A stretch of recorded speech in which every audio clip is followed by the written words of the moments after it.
day release as a degree apprentice. In this video, I'm going to cover everything you need to know about doing day release as a degree apprentice, exactly what it says on the tin. Just before we do that, let me introduce myself. My name's Owen. I'm a degree apprentice, and I help people get degree apprenticeships in the engineering, technology, and finance industries. Last year, I helped a whole bunch of people get degree apprenticeships.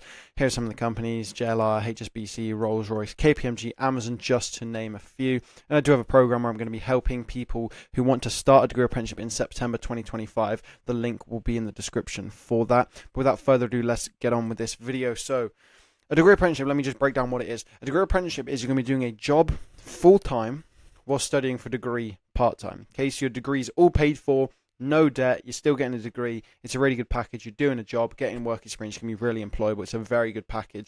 And actually, it's considered by professionals, especially in the engineering and technology industries, to be better than the university route. Okay, just bear that in mind. Degree apprenticeships are now considered to be better than the university route. Okay, so you're doing your job full-time and studying for a degree part-time. There's actually government requirement to state the percentages which you have to be doing these. Okay, so you're going to be doing the job. So that's going to be working for your employer, working on projects, completing tasks. 80% of your working hours, 80% of the time, and then 20% of the time in total is going to be studying for the degree. Okay, so that's going to be doing assignments, doing revision, being at university, self-study, anything like that. That has to account for 20%. That's a government requirement. It has to be a minimum of 20%.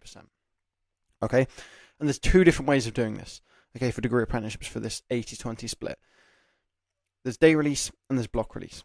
Okay, so on day release, what that means is basically 1 day per week you're going to go to university. So you don't do any work, you don't go to the office, you don't do any of the project work. It's purely just a university. You go to university, whether that's virtual, whether that's online, and you listen to your lectures, have your lessons, all that sort of thing. Day release. The other option is block release, and that's where basically you have a couple of weeks of full work, and then you have 1 week which just university. Okay, so it's like day releases, it's sort of in short bursts, once every week, and then block releases like much longer bursts of university, but it might be a bit less frequent. So it might be once a month, once every 2 months, something like that. Okay, so in this video, I'm going to talk about day release as a degree apprentice to break that down for you, because it's going to be an important decision when you're choosing which degree apprenticeship you want to go for. Because do you want the day release sort of lifestyle? Do you want the block release lifestyle? I'm going to talk about the positives and negatives and any extra information in this video. So here's the schedule again. Day release, basically 1 day a week. It could be any day. This is just an example where I've put it as Thursday, but it could be any day really, where you're going to be doing that. 1 day a week university, 4 days a week working. So the pros, what are the positives of day release? You're never going to be off for more than 1 day at a time. Okay? So always 1 day per week you're going to be off. What this means is you're not going to miss too much of works related things. When you do block release and say you're off for a whole week, let's just say you're off for this whole week straight, it means you could be missing loads of stuff during this week. There could be a new project that's being worked on the 14th, and like a new submission that's happening on the 15th, this new program which is being launched on the 16th, and this company event on the 17th. If you're away from university that week in like a key sort of week that's busy, you can't do anything about it. You're going to miss that whole 5 days. There could be loads of stuff you're missing. You're missing a lot of opportunities there. And that's one of the good things with day releases. You're only ever going to be off for 1 day a week, which means you can never miss too much. Okay, yeah, sure, you might miss something which is going on the 17th, but you've still got the rest of the week. Okay, so that's one of the positives of the day releases. You're going to be never off for more than 1 day at a time, so you're not going to miss out on too many opportunities. It's also going to be the same day every week, so your team actually knows when to expect you off. With block release, it's sort of just random weeks every now and then, where you have to just suddenly let everyone in your team know I'm going to be off for this whole week. You're going to have to plan your workload and make sure everything gets done. When it's just 1 day a week and it's very regular, you and your team can get into a schedule. Right, Owen's off every single Thursday, so we'll make sure on Thursday we don't give him any work. You're going to have sort of a routine on a Wednesday where you catch up on all your work, make sure everything's done for Thursday. You're going to have a routine when you come back on Friday, making sure that you catch up on everything going on from Thursday. So it's a lot more regular and more of a routine with day release compared to block release, which is just randomly out of nowhere. Bye guys, I'm out of the office for 5 days because I'm at university. This is more regular. They're going to know whether your day's on Monday, whether your day's on Tuesday, Wednesday, Thursday, Friday, whenever your day happens to be. I've just used Thursday as an example.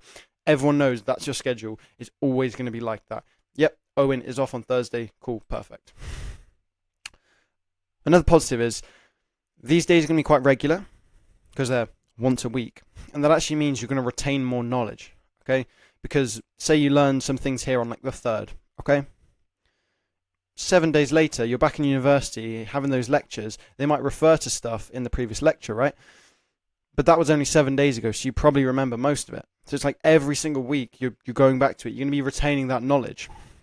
With block release, when you're having like a whole week, these can usually be 1 month or 2 months apart, like 6 weeks apart. It basically means by the time you get to each block, you've probably completely forgotten everything that happened 6 weeks ago, 4 weeks ago. Okay, and that means you're going to have to do a lot more revision when you're doing block release. But with day release, you just have to go back to 7 days ago. Oh, yep, I remember we did this last week. Okay, so that's another positive of day release. By the time it gets to your exams and your tests, you're going to require less revision because just naturally, because you've done it on a much more regular basis with day release, you've done it every single week, you're going to have retained more knowledge naturally, which means there's going to be less revision required, okay, which of course is a positive for day release. So moving on to some negatives. Because you're missing like 1 day per week, every single week, it can mean you miss weekly events or meetings if they land on university day. So if your university day is on a Thursday, and let's say one of the projects you're working on, it sort of has a weekly meeting, catch-up call on a Thursday, you're going to miss it every single time. Okay, because that just happens. They both fall on the same day. It is what it is. With block release, this wouldn't be a problem because it's like most weeks you'd manage to get the meeting, but then 1 week for your massive block you'd miss it, but then every other week you get it. This is one of the problems with day release. It means consistently on whatever your day is, whether it's a Wednesday, whether it's a Thursday, if anything falls on that day, you're going to have to miss it. It is what it is. There's also less likely to be socials with other apprentices. Okay, block releases are like a very good opportunity for like socials going on between degree apprentices. You'll find on block release a lot of the degree apprentices, they all just go out every single evening. Like they might go go-karting, go to a restaurant, go clubbing, right? And it's like people end up coming home at like 5 a.m. They've got lectures at 9 a.m. but it's like they don't have to worry about anything because it's just a whole week of university. They can do whatever they want. The problem with day release, that's a lot less likely to happen because say your day's on a Thursday, people might do things on the Thursday evening, but it's a bit less likely because everyone has work on the Friday. Okay?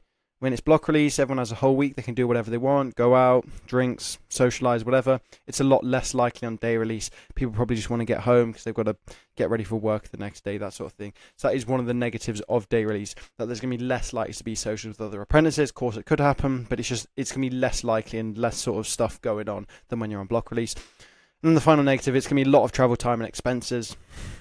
With block release, usually companies pay for accommodation. You just turn up on the like Sunday night or the Monday, and then you leave on the Friday. You just stay there the whole time. You don't have to worry about traveling to and from every single day.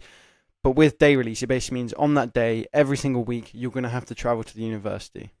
Okay, so if your university is pretty far away from where you live or where you work, then that's going to be like a pretty long journey. You might have to do every single week repeatedly. Okay, so it's going to be a lot of travel time. Could be travel expenses. Some companies pay expenses, some don't. But either way, it's going to eat a lot out of your university day if you're having to drive there for like an hour, drive an hour back every single week. And you're having to do that compared to a block release where you can just stay there the whole time. And then just some extra information about day release that I've put here because they're not necessarily positives or negatives. So with day release, the way it works is you're likely to have more university days in total. That's just the way the scheduling works with universities. Universities actually do block release to save them money because block release means they end up doing less days per year. So let me just throw out some random figures. Say on a day release scheme, say on like, let's just imagine we're at a day release university. Let's say you have 50 day releases per year. Okay, I've just made that number completely up, by the way. Say you do 50 day releases per year. You have 50 university days per year.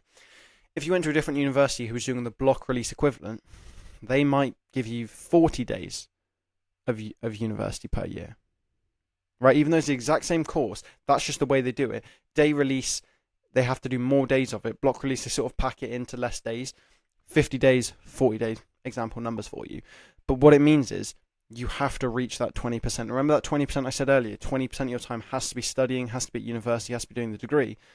It basically means your 20% is basically going to get covered by this day release, okay?